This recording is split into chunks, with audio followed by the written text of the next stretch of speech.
So are we ready?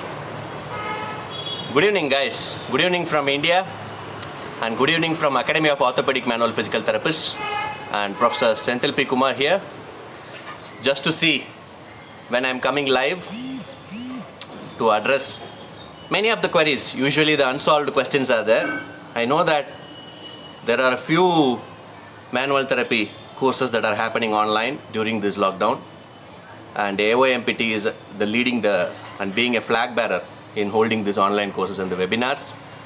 Especially more than 250 webinars have been conducted by the AOMPT during this lockdown. Okay, and I appreciate all the support that is given by all of you, and especially people who are requesting for newer topics. Okay, they're suggesting me topics that, please sir, please take these topics, please take that topic. Okay, I really welcome that kind of suggestions because it's the students and their passion to learn is the only energy for a teacher.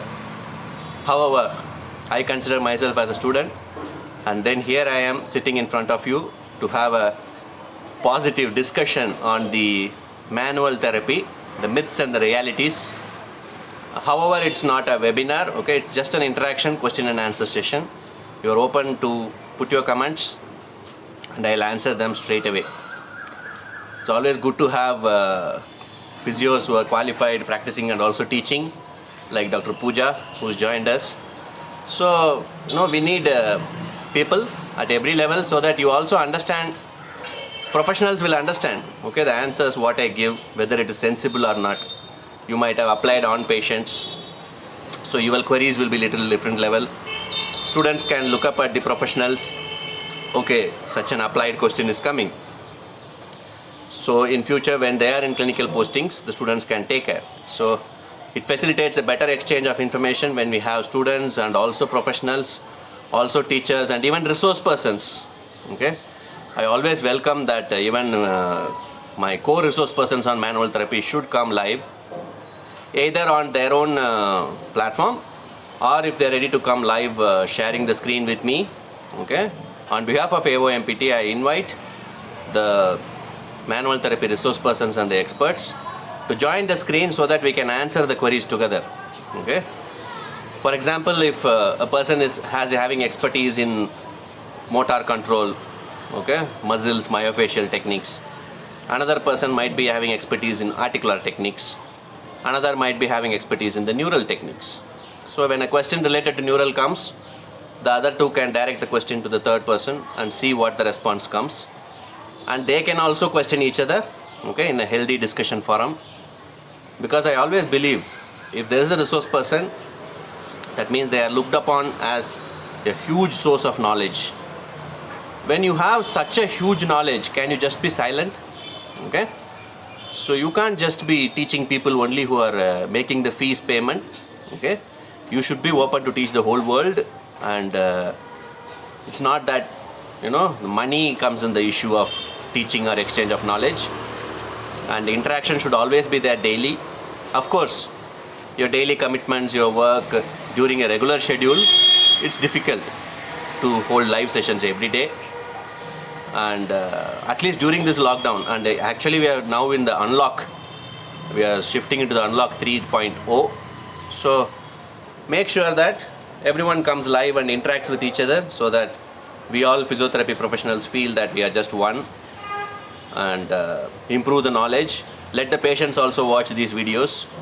Let them understand that physical therapists have a productive discussions, not just blaming each other, not just pulling each other, or attacking and politicizing and what is called as publicizing the negativity. Okay, so that's one side. So I welcome all of you who are here present at this particular time, and if you have some queries to begin, definitely I'll be glad to answer. I'm just enjoying my evening tea. Bangalore has a very pleasant weather. There was rain just 2 hours back. Even it was drizzling now also. Okay, it's always good to have some garam chai and pakoda.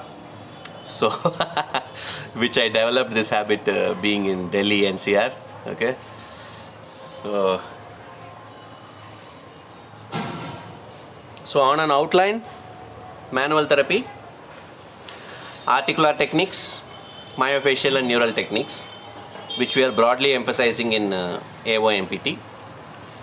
But you can also classify manual therapy into invasive and non-invasive techniques. Invasive manual therapy, mainly it includes dry needling. Okay, so you can imagine that we go inside the tissues to actually manually release that. Also, some of the use of mechanical devices, like even traction, for example. We are using a mechanical device. It's an electronic device. Okay, it has its own circuit, but everything. But the output is not electronic. It is mechanical. Same as the continuous passive motion CPM machine. They are also part of manual therapy, but they are mechanical devices which produce the or apply the manual therapy for the patients. Okay. Electronic, more perfectly electronic. Maybe in future we might see robotic manual therapy, because nowadays we see robotic surgery. So the days are not that far where I can program my reasoning or the application skills, and then the robot can be programmed. Okay, and then with artificial intelligence we can have better manual therapy even after a person dies. Okay, an expert will be there today, tomorrow he may not be there, but the robot will be there to treat the patients. Okay, and especially during COVID-19 and other scenario where hands-on techniques will be fully, you have to take care of precautions. Robotic will always be the best ones. Okay, because I can understand the barriers. If you put a glove, moment you wear the glove, your sensation in your hand will change. Okay, you cannot palpate the landmarks same as you were before, and regular participants are not trained to palpate with the gloves. Leave about whether they are practicing what they have learned in palpation. Okay, nobody practices. They just assume that we have learned, we know facet joint. Okay, it's fine. We don't actually palpate, keep palpating and see that whether we can differentiate the superior versus the inferior articulating pillar, okay, in the same facet joint.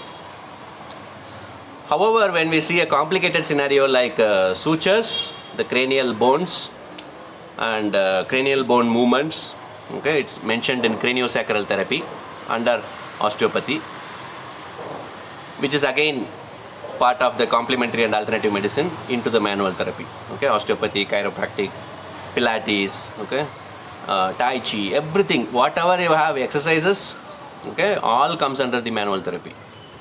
So mechanical devices also comes under the manual therapy. Okay, so in all these situations, when participant hears that skull bone motion, we have to palpate. First of all, we don't believe that skull bones move. Okay, research evidence also tells that all these are senseless. Okay, you cannot actually move the skull bones. Okay, you can't mobilize the skull bones. But however, biomechanically, if you see, what is their postulate is spinobasilar junction between the sphenoid and the occiput. That is actually a synchondrosis, that is fibrocartilaginous joint, which is similar to the sacroiliac. Sacroiliac is synovial, iliosacral is synchondrosis, fibrocartilaginous. Difference between iliosacral and sacroiliac: ilium moving on the sacrum, okay, anterior posterior rotation, and superior, inferior, anteroposterior shear, in flare, out flare, all these are iliosacral movements. Sacroiliac is sacrum moving on the ilium. Okay, that is flexion, extension, or nutation and counter nutation. Torsions, forwards or the backward torsions, and then you see for the major unilateral and the bilateral movements of the sacrum. So you are having a picture here, synchondrosis. So there can be some movements. So can we just ignore the fact that just because we can't find it, there is no movements? Unfortunately, research in manual therapy always tells palpation is very poorly reliable. Okay, they do the reliability studies with comparing examiners who are hugely experienced versus no experience. Okay, and definitely there will be a big difference. Okay, and even if the teachers are different, it will affect the practice skills in manual therapy. So that's something which is we have to take care of that. And so reliability validity studies, that's apart from research. In reality, as a single person, as a therapist, I am going to apply the techniques on the patient. I am going to assess it after the treatment. So my reliability will definitely be good, because intra-rater reliability is always moderate to good. Okay, so there is no absolutely you need to feel bad that palpation is very poorly reliable. So what to do?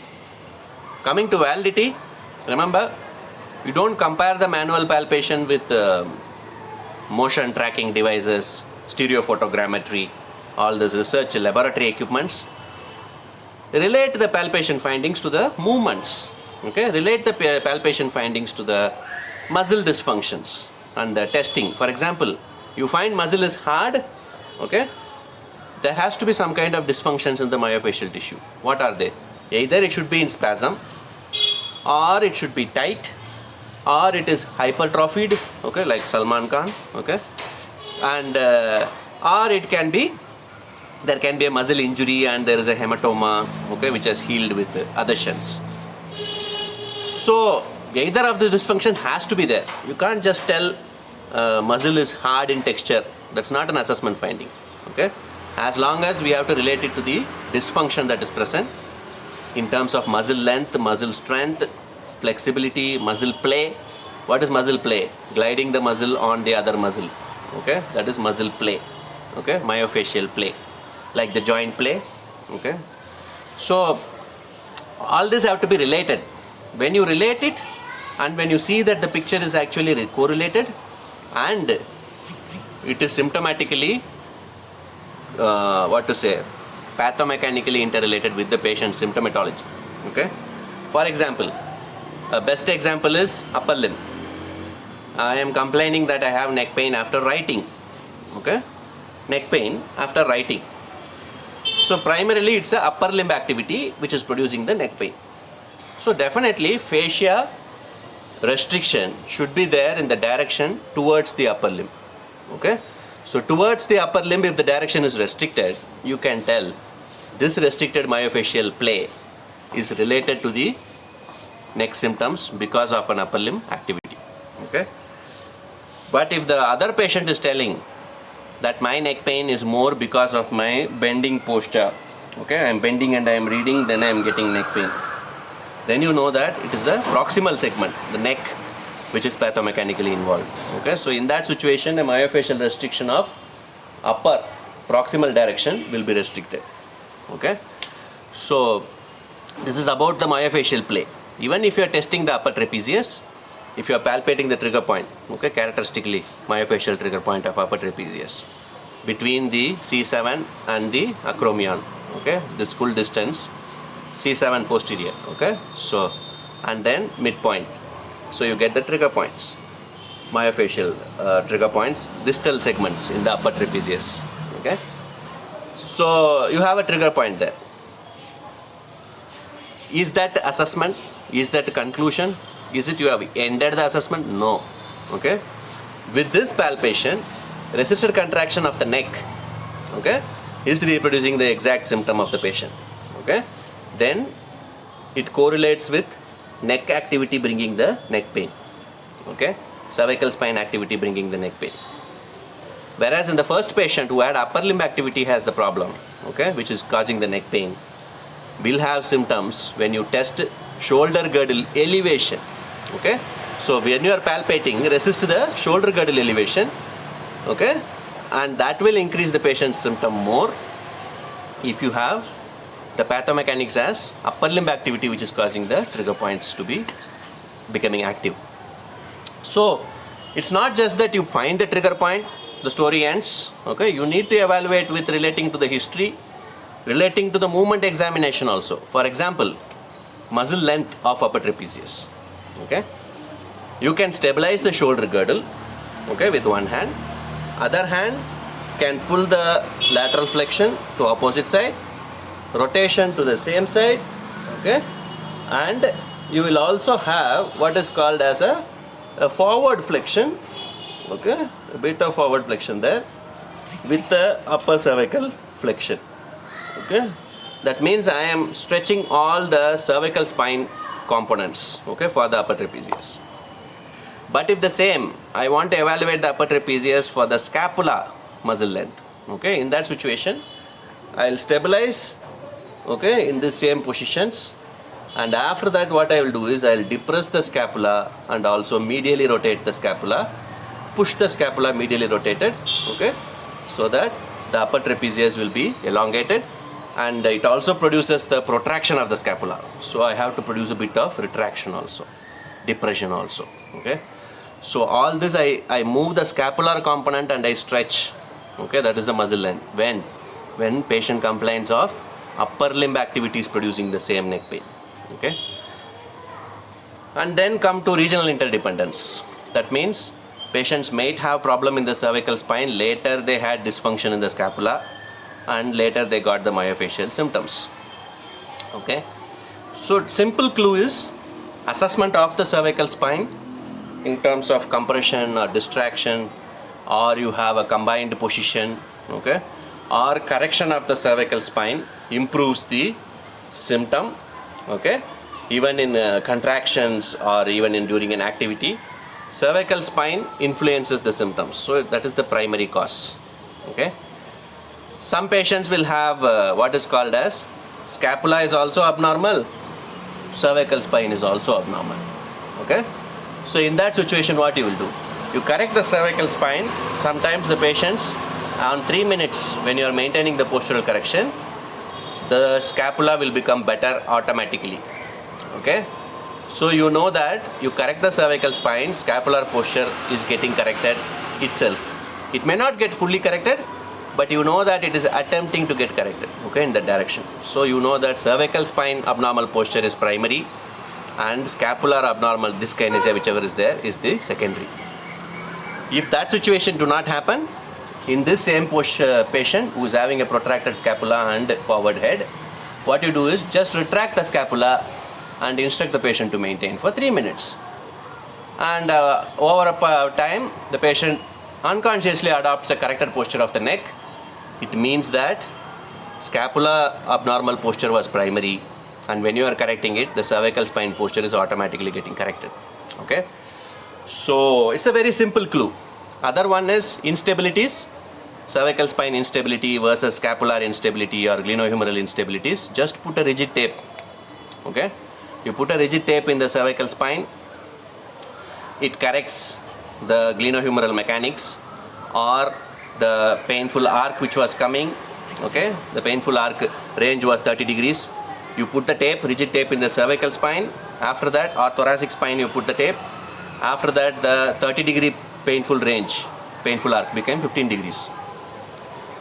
You know that cervical spine is actually influencing the symptoms, or thoracic spine is influencing the symptoms, okay. So if you correct the shoulder, for example, you put a rigid tape for the rotator cuff, okay, supporting tape, and after that you see that the neck posture is better during the activity, okay. That means shoulder is influencing the cervical or the thoracic postures, okay. So you can have simple tools of assessment. Use the adjunctive taping also, rigid taping if it is ligament or capsular problems, what is called as mechanical instabilities, whereas if it is motor control related clinical instabilities, utilize the kinesio tapes, okay. And this is about regional interdependence. Next we come to structural interdependence.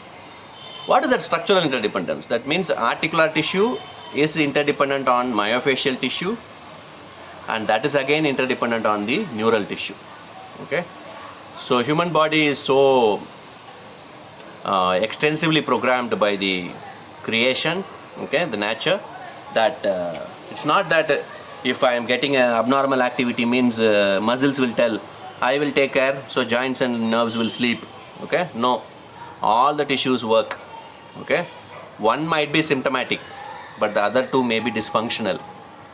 I repeat, joints can become symptomatic, okay, degeneration in old age, but there can be muscle shortening dysfunction or neural adhesions or mechanosensitivity as a dysfunction, okay. Dural, cervical dura for example, okay. So you can have dysfunction of the other two tissues, whereas you have symptom in the vulnerable tissue. Among the three, articular, myofascial and neural, whichever is vulnerable will be symptomatic, okay. So for example, in a young patient, okay, children, adolescent, ligament injuries are more common. Okay, so that's the classical picture. They will get dislocations more, they'll get ligament sprains more, and if they have overuse injuries at the periosteum, they will develop traction apophysitis. Okay, whereas when you see for a younger age group, adult age group, normal routine, everyone we feel that I am young. Okay, when can I say that I am young? As long as my neck pain first onset is always muscular, because myofascial tissues get involved in the adulthood.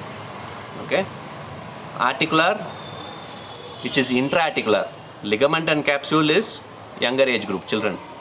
Myofascial tissues is in the normal adult.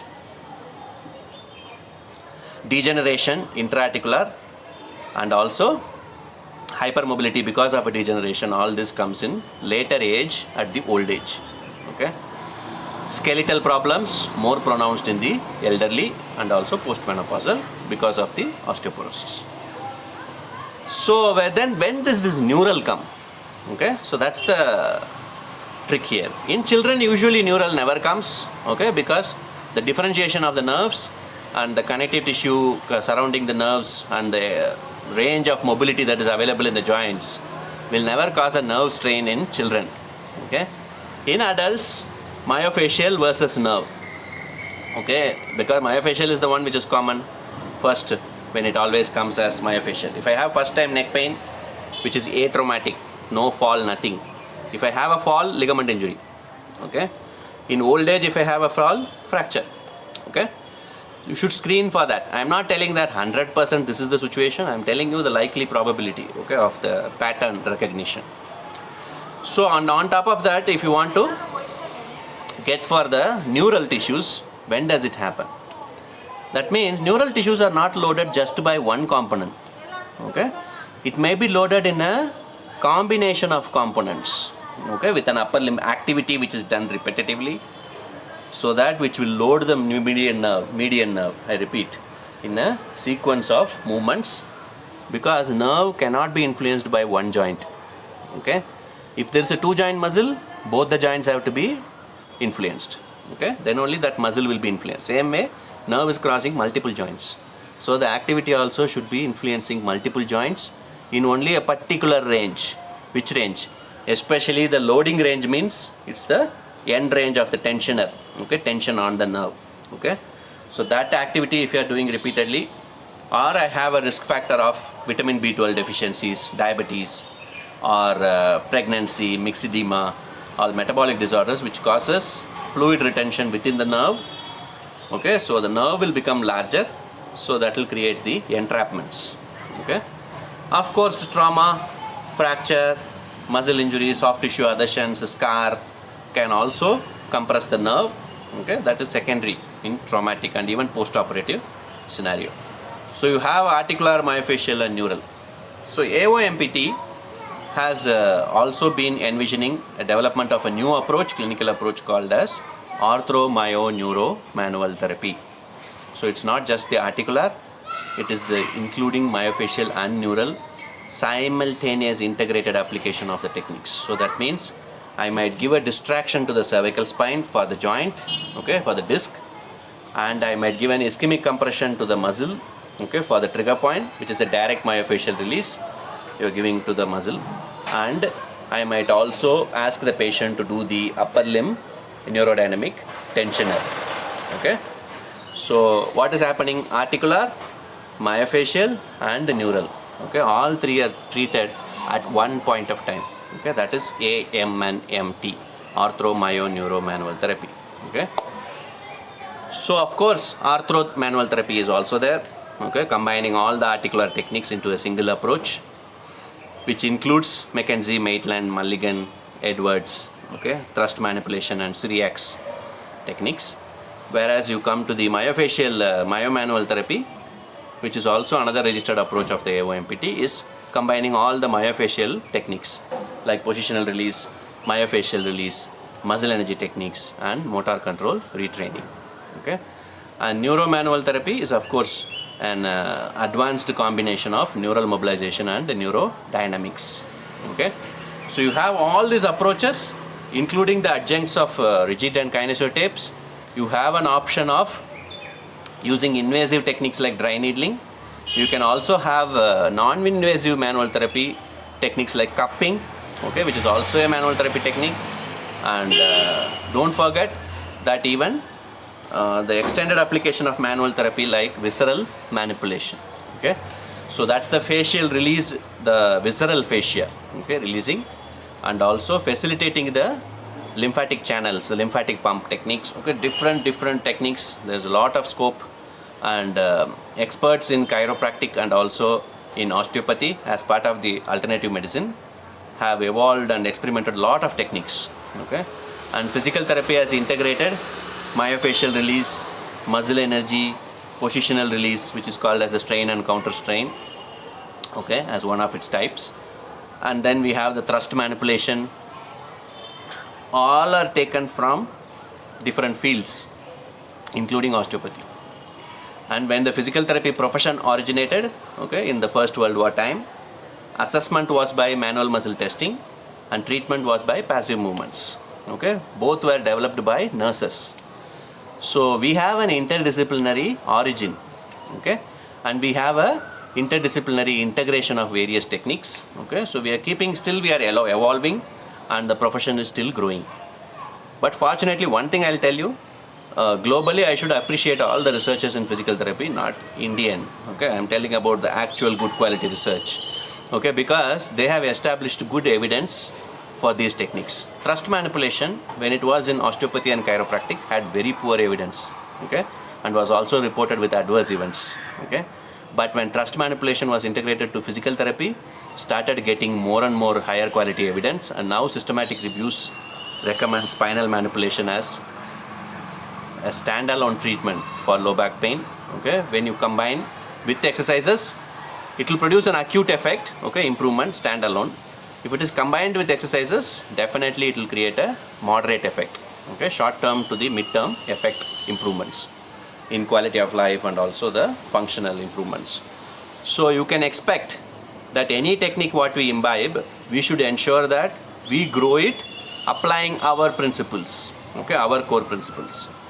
We should not lose our core principles and take those principles and put it into physiotherapy. Okay, what happens in that is we are actually diluting our strong value system, which is the biomechanics. Okay, so you don't diagnose just by palpation, you don't diagnose just by movement testing, you don't diagnose just by muscle testing, okay, or by observing the leg length.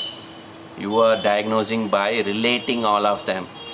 Okay, and remember, a difference between a technician and difference between a professional. Okay, what is the difference? One who focuses on the technique is a technician. Okay, if you are so much fond of, like, I want to give a particular technique, okay, so the patient is suitable or not. Okay, this patient is suitable, I'll give this technique. That patient not suitable, so I will not give the technique. Okay, then I am a technician. Okay, but if I am focusing on the patient, okay, that means whatever technique I give to the patient has to improve. Okay, so if I am focusing on that, then what happens is I become a professional. Only then I become a professional. Okay, when I can have a patient-centered approach. Okay, where I can combine the techniques. Okay, I am not focusing on the technique, I am focusing on the improvement of the patient. And whenever participants of my webinars, they ask me various queries, okay, I have made it mandatory that before the webinar they should ask queries, after the webinar they should ask queries, they should keep on asking queries. Okay, and as I was also announcing this interactive session, I was telling you about questions, because questions are the only thing which has improved the profession. Not only in knowledge, in every domain, everybody should ask questions. Okay, if you see the difference between human beings and animals, okay, animals don't question, they directly fight. Okay, they don't like another animal, either they fight or they flight, okay, run away. Okay, we are not animals, we are human beings, we have the extra sense, the sixth sense, so we should question. Okay, And if I am telling something, if it is you feel that it is a controversial one, it's different from the existing literature, you should question. Okay, even if it is same as the existing literature, also you should question. Okay, nothing should stop you from questioning, because questioning creates the neuroplasticity for your own brain to keep on developing. Okay, so do not allow your brain to go old. Okay, you might be looking young. Okay, you might be looking very smart and handsome, but what is the point when your brain is not updated? Okay, so, and as a teacher and as a resource person, definitely everybody has a responsibility to keep themselves updated and keep the questioning spirit active. Okay, so in that true spirit, I thought today I will have this session in order to facilitate some kind of questions from all of you. I have 33 participants here live on the screen. Okay, I'm just waiting for some of you to come put up your questions as the comments, so that I can enjoy this session more answering them. Okay, and remember that every question only, it's a thought, okay, which is not solved. Okay, so then you try to solve it either by treating patients, you try to solve it by either reading books, or you try to solve it by doing some research. Okay, so that is how the profession actually improves. Okay, so questioning is the way to improve, according to Sir Albert Einstein. Okay, you should not stop questioning. Okay, and so see that your knowledge also grows automatically the more and more you are questioning. The only way is questioning the manner how you question. Okay, in what way we can put a question, because some of them you focus on the problem, sometimes you focus on the solution. Okay, so put a question focusing on the solution. Okay, and that will be the best opportunity. And remember that these live interactive sessions, everyone can come forward. Okay, even a professional faculty or a physical therapist who is practicing, keep coming live. Okay, not only your students, let it be other students, everyone, let them ask questions to you. Okay, let's question each other. Okay, and let's not take it personal. Okay, that oh, how dare they question me. Okay, that's not going to make us better.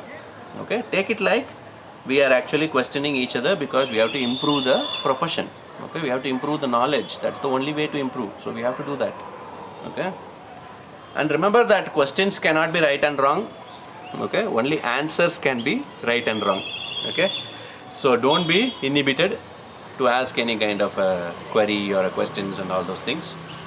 So with that message, I would just also I want to come live because I want to welcome all of you to attend the upcoming webinar series. Okay, I will put it in the comments here in this video, the flyer. It includes craniosacral therapy, lymphatic pump, visceral manipulation, okay, instrument assisted soft tissue mobilizations, and whatnot. Okay, so you have osteopathic manipulative treatments for spine, upper, lower extremity, and also you have for dry needling and breathing pattern disorders and dynamic neuromuscular stabilization. Okay, so various concepts which are being in different zones, different professions. Okay, and how we can actually initiate a process of integrating them into our profession. Be a physical therapist, don't lose our individuality, apply our strong foundation principles of pathomechanics in order to effectively apply those techniques into patient management in a patient-centered model, not the technique-centered model. Okay, so that should be the focus. We have the first question from Ritu ma'am. If patient is having severe knee pain with bulging disc L4-5, what will be the best manual therapy? Remember, the knee pain comes with L2-3-4. Okay, so if L4 nerve root has to be affected in L4-5 disc bulge, it should be a posterolateral and far lateral. Okay, then only it will affect the proximal nerve root in the foramen. And the next one, it should be a massive herniation, massive bulge, then only it will affect the L4. Usually L4-5 disc bulge will affect the L5 nerve root. Okay, If it is more medial, it will affect the S1 nerve root. S1 nerve root is sciatica. So L2, 3, 4, the basic situation here in a disc bulge is whether the disc bulge is contained or non-contained. Contained means posterior longitudinal ligament is intact. That is the bulge or the protrusion.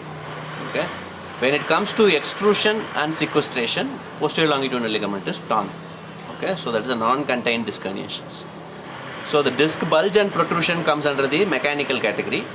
Extrusion and sequestration comes under the inflammatory category, where patient has night pain, constant pain. Okay, all this. So coming to the mechanical one, remember that it is a disc bulge. You should see the direction of the bulge. Don't go by the MRI.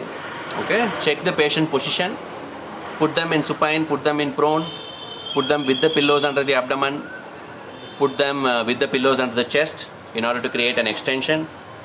Check the positions. I advocate McKenzie first and foremost. When you are observing the patient with the disc bulge, see for the posture. Some patients might have a lateral shift. Okay, so you correct them first and then put them into flexion or extension positions. In activity itself, they will tell that prolonged sitting is aggravating my knee pain. If that is the case, flexion is peripheralizing.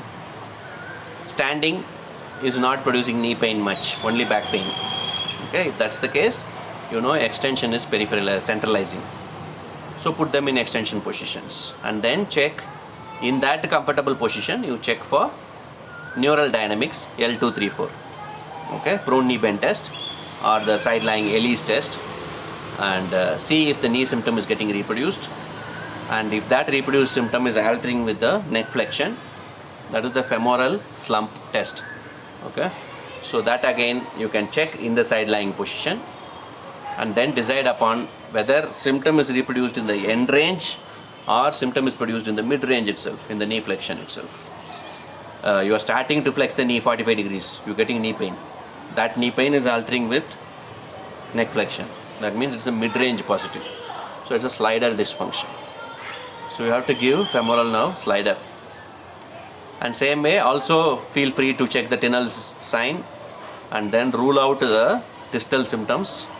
After that, you can also give the femoral nerve massage. This is part of neuromanual therapy because predominantly it's neural symptoms. However, the cause is spine. So what you would prefer? You would try to use the McKenzie concept, try to improve the extension, whether posteriorly, if it is centralizing, you have to progress the extensions and then reach a better posture of the spine, okay, with relief of symptoms, centralized, and then you think of whether there is any coexisting hypo or hypermobility. So in the same position, you can assess for the accessory mobility, see for if it is stiffness in the thorax, lower thorax, mobilize that, okay, and if it is hypermobile in the L4, 5, L5, S1 segments, give stabilization, multifidus strengthening, coactivation with the transverse abdominis.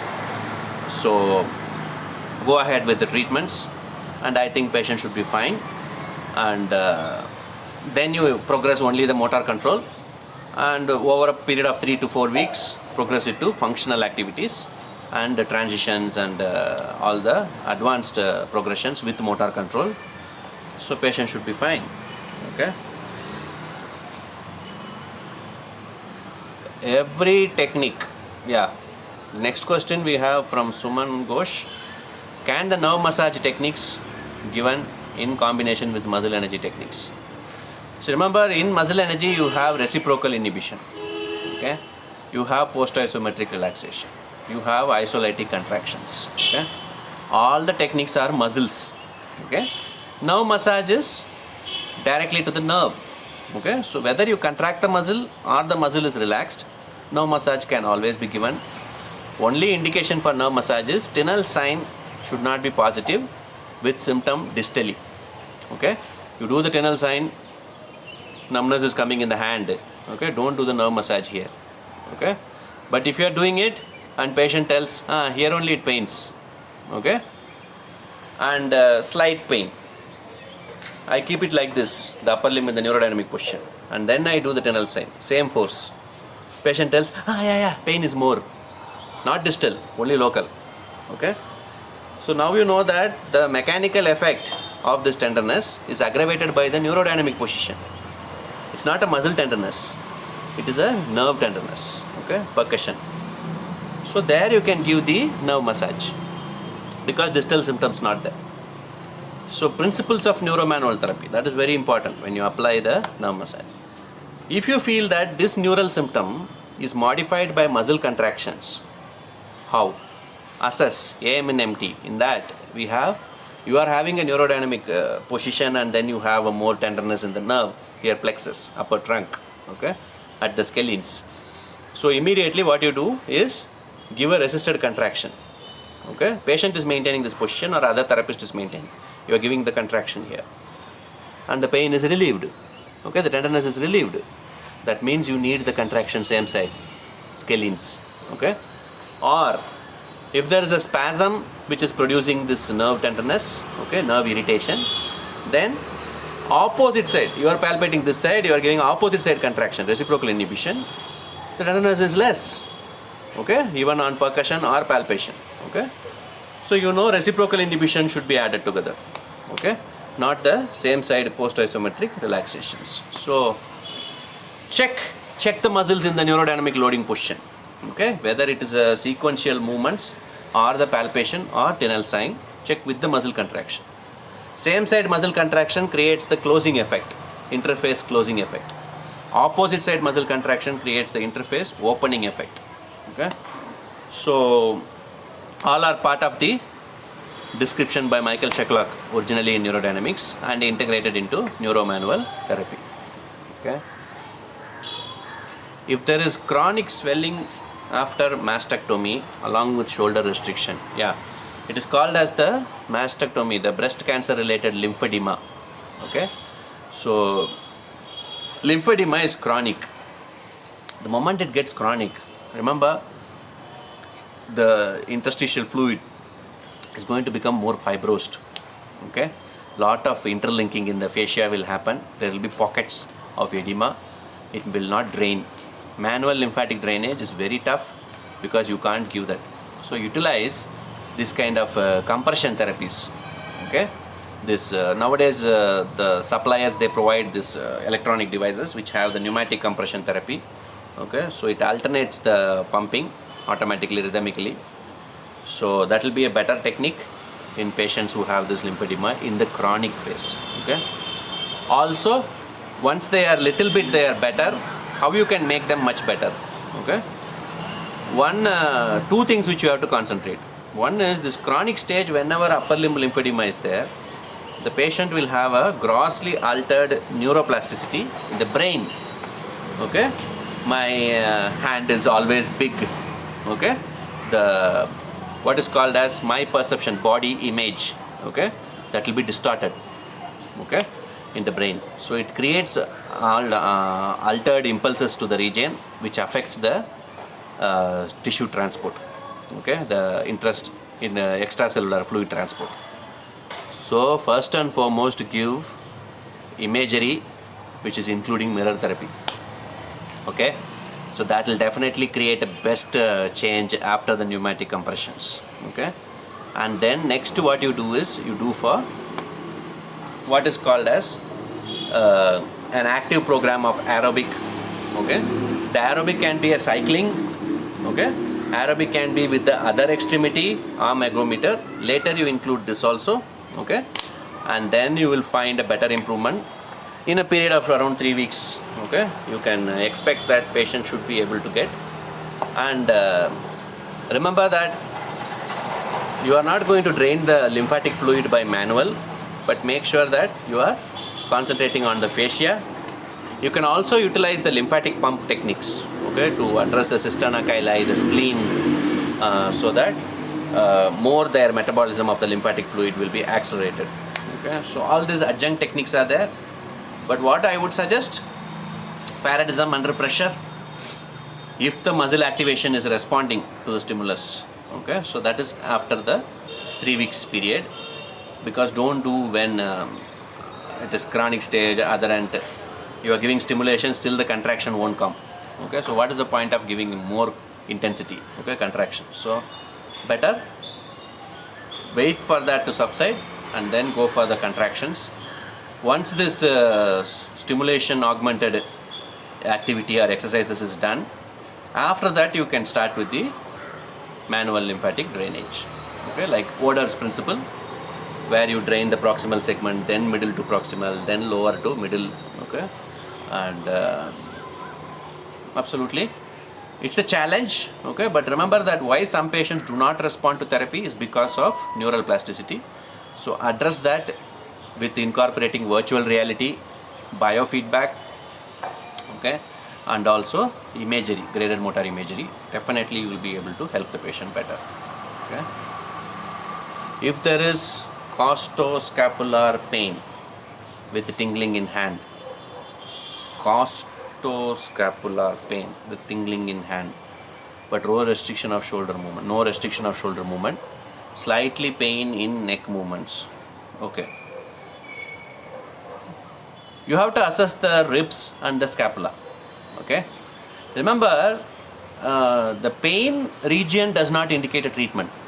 Okay. The type of numbness in the hand. Check for the neural. Okay. Check for radial, ulnar, median. Whether the reproduction of symptoms is present with this neurodynamic test. Okay. Check the Tinel sign and check the nerve palpations. Okay. That is for neural symptom, tingling, numbness. Okay. The next one, locally, when you come to scapula, check for the ribs. Okay, rib mobility, accessory, springing, during breathing. What is the alteration in the rib movements? Okay, are we suspecting a costovertebral dysfunction, costotransverse dysfunction? Are we suspecting an intercostal myofascial trigger points? Okay, are we suspecting that scapular instability because of upper trapezius to lower trapezius, middle trapezius, or the serratus anterior, forescapul being altered? Okay, and it could be any nerve. Okay, most common you see that it comes in the hand numbness because of scapular posture is the pectoralis minor syndrome. Okay, so pectoralis minor syndrome, what happens? The scapula goes into anterior tipping. Okay, so the coracoid process comes more prominent anteriorly and the scapula is depressed. Okay, and it is also anterior. So in this scenario, the inferior angle will be more prominent. More commonly, it's the Kibler type 1 scapular dyskinesis. Okay. So what you can do? Give the myofascial release to pectoralis minor. Give the muscle energy to lengthen the pectoralis minor. Give the strengthening. Okay, for the posterior muscles, depressors and the medial rotators, especially the lower trapezius, and see that these symptoms, okay, whether it is related to the referred pain, okay, whether it is referred pain or sometimes even discogenic C5-6, discogenic referred pain will cause the scapulocostal region pain. So in that situation, compression, okay, these assessments will show referred pain reproduction, or even the slump test in sitting and then you do this and knee extension. Okay, that will also produce the reproduction of that pain, okay, in neural or discogenic problems. So identify local myofascial tenderness, myofascial play, okay, contractions, okay, resisted contractions. So you can assess the muscles, and joints are assessed by compression, distraction and joint play, glide, spin and roll. And neural system is assessed by Tinel sign, neurodynamic test techniques, and also the palpation of the nerve. Okay, so do the assessment, you see the impairment. Okay, it's not that what is not present, okay, like shoulder range is full, that means you are expecting that only shoulder should be the problem. Not necessarily. Okay, when it is scapulocostal, it can be scapular problem, it can be even rib problem.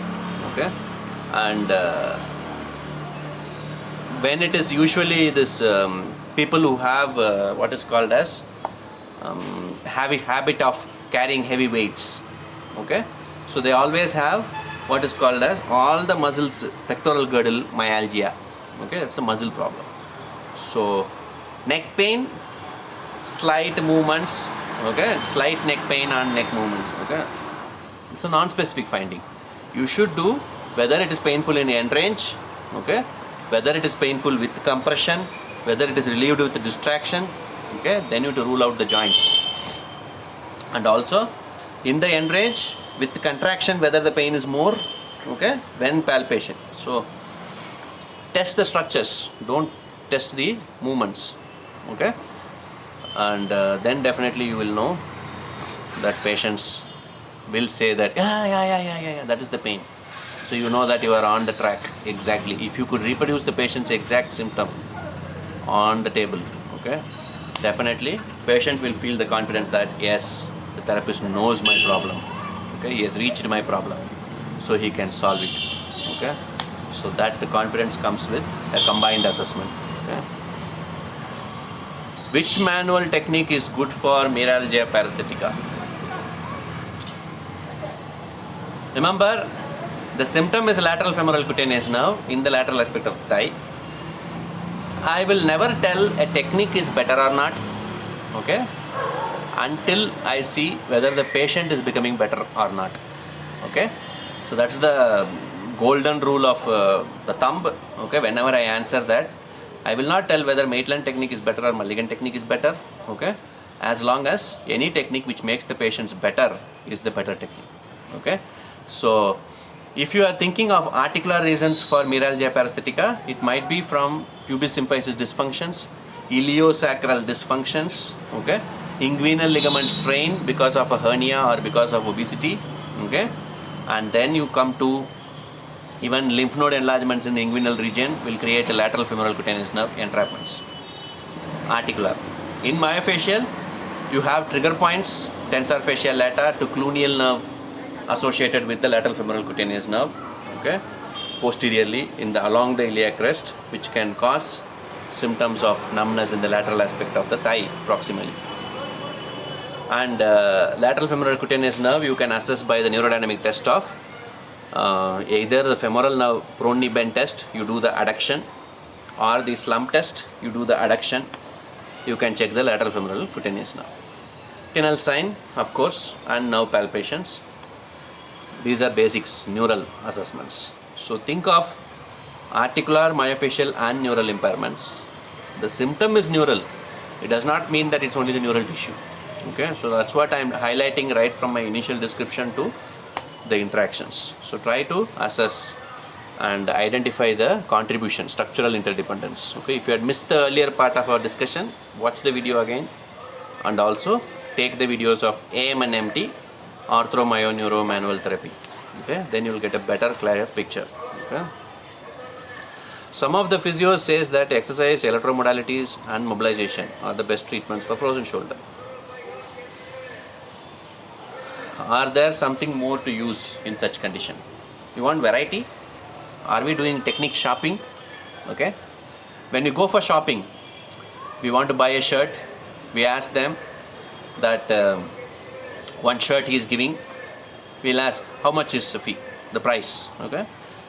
He tells that it's 500 rupees. Okay. Then we tell for the in the same range any other shirts are there. Okay. So they show all the shirts. After that you pick up a 700 or 750 volt shirt, the rupees shirt, and then you ask, can I get it for 500? Okay.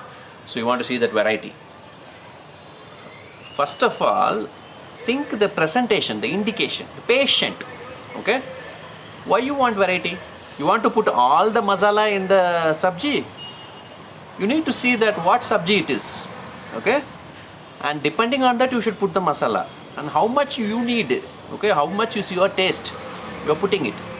If someone cooks, even if your mother, you will always tell, Mama, I don't like this taste. Same way patient will not improve with every combination of the techniques. Okay, it is the individual matching the patient. Okay, the dysfunction, the technique should match.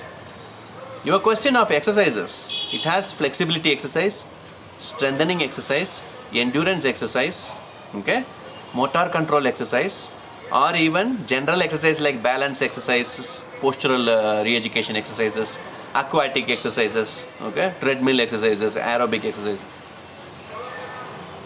Okay, the whole sky is there for exercises. And then you have electrical modalities. What it is? In that only variety is there. Low frequency, medium frequency and high frequency, mechanical modalities to electrothermal modalities. Recently evolved electrotherapy modalities like, pulsed electromagnetic energy, high power laser, and you have what is called as the extracorporeal shock wave therapy. Okay, various treatments.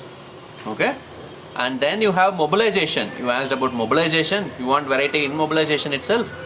Maitland's mobilization, Mackenzie also mobilization, Mulligan is mobilization, Edwards is combined movement mobilization, and the fifth grade of mobilization is the thrust manipulation. Okay, and also in mobilization we have the soft tissue mobilization, which is the deep transverse friction massage. It is Cyriac's concept of mobilization. Okay, myofascial mobilization is there. Okay, that is myofascial technique. Neural mobilization is there. Okay, so that is also mobilization. Come on. Active mobilization is also there. Passive mobilization is also there. Indirect mobilization is there. Direct mobilizations are there. Okay. Coming to frozen shoulder. We think that movement is restricted in the shoulder means it is frozen shoulder. Come on, wake up. Think of what actually is the impairment in the frozen shoulder. Some patients will have capsular tightness. Some patients will have muscular tightness. Some patients will have muscular inflammation, tendinous, rotator cuff, musculotendinous cuff inflammation. In the old age, it will be calcific tendinitis, okay, periarthritis, okay. It can be an acromioclavicular joint arthritis where patient has end range symptoms, horizontal adduction, compression, positive, all this. Or it might be a glenohumeral capsule tightness, neutral external rotation, okay, superior part of the anterior capsule or the glenohumeral ligament.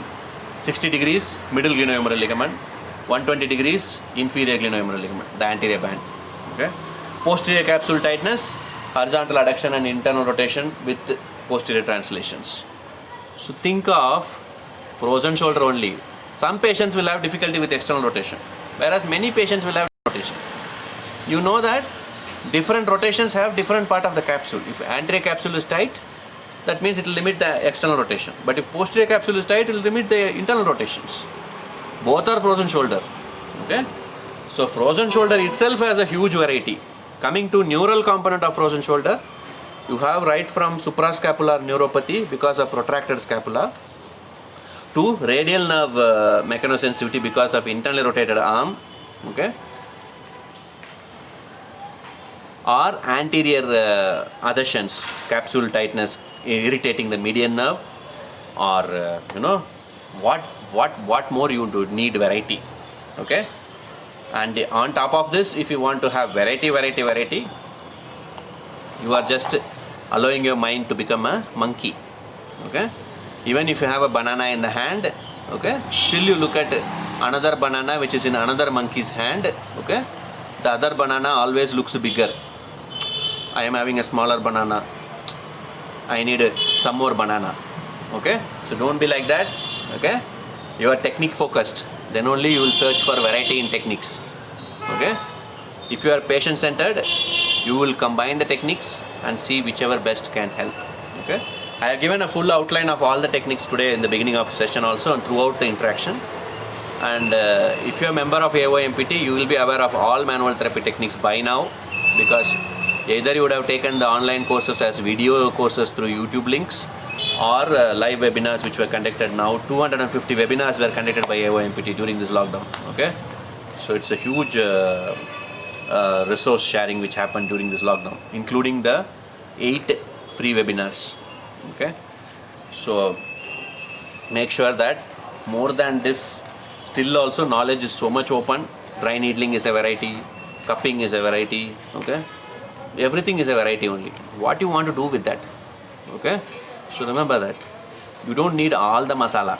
Okay, so you should know about everything, but remember which ones are needed for the sabji.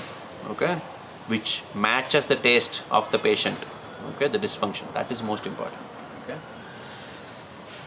so patient having pain unilaterally and shifting to right side and aggravates on coughing. Upper limb or lower limb?